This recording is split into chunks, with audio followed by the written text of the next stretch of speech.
Hi friends, நம்ம விஜய் மல்லி ஸ்டோரியில் வந்து பார்த்திங்கன்னா அரவிந்துக்கு வந்து ஒரு புதிய போஸ்டிங்கே வந்துருச்சு. அதாவது வந்து பார்த்திங்கன்னா குடும்பத்துக்கு அப்படின்னு சொல்லலாம்.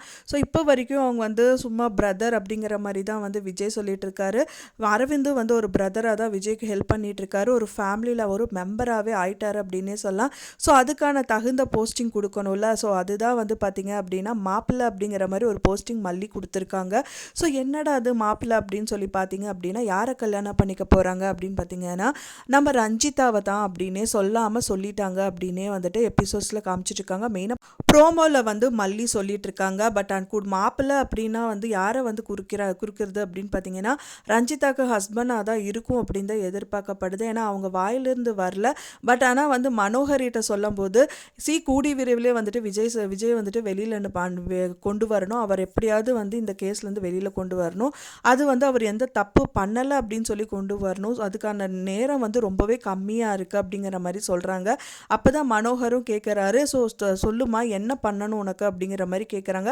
இந்த தம்பி கூட வந்து எதோ ஹெல்ப் பண்ணுவாரா அப்படிங்கிற மாதிரி கேட்குறாங்க. தம்பியா மாப்பிள்ளை அப்படிங்கிற மாதிரி சொல்கிறாங்க. இனிமேல் அப்படி தான் அப்படிங்கிற மாதிரி சொல்கிறாங்க. ஸோ முதலே வந்து பார்த்திங்கன்னா ரஞ்சிதா கிட்ட வந்து நக்கலாக பேசுறது செய்யறது அப்படிங்கிற மாதிரி அவங்க வீட்டில் இருக்கும்போது டிரைவராக இருக்கும்போது நிறைய விஷயங்கள் பண்ணியிருக்காங்க. ஸோ அதை வச்சு தான் மல்லி அப்படி சொல்கிறாங்க அப்படின்னு தான் எதிர்பார்க்கப்படுது. சும்மா ஒரு வாய் வார்த்தைக்காக சொல்லலாம். நிஜமாகவே இந்த குடும்பத்தோட மாப்பிள்ளை தான் அப்படிங்கிற மாதிரி ஒரு போஸ்டிங்கே மல்லி கொடுத்த மாதிரி இருக்குது அது பேசும்போது அப்படின்னே சொல்லலாம்.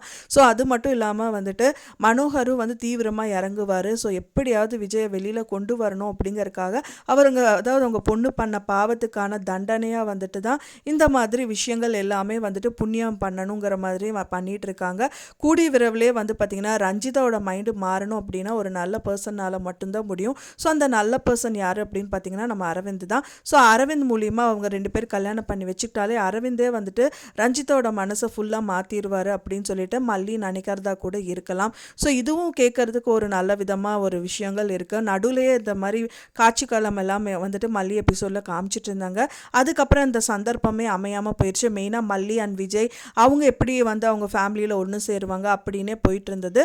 இப்போ தான் வந்துட்டு பார்த்தீங்கன்னா அது துளிர் விட்டுருக்கு. ஸோ இவங்களோட 2 பேரும் வந்துட்டு கூடி விரைவில் ஒன்று சேருவாங்க அப்படிங்கிற ஒரு சின்ன ஹிண்ட்டு தான் நம்மளுக்கு கிடச்சிருக்கு. ஸோ வெயிட் பண்ணி பார்க்கலாம் ஃப்ரெண்ட்ஸ் எப்படி நடக்க போகுது அப்படின்னு சொல்லிட்டு நீங்கள் என்ன நினைக்கிறீங்க அப்படின்னு சொல்லிட்டு உங்களோட கருத்துக்களை மறக்காமல் எனக்கு கமெண்டில் ஷேர் பண்ணுங்கள்.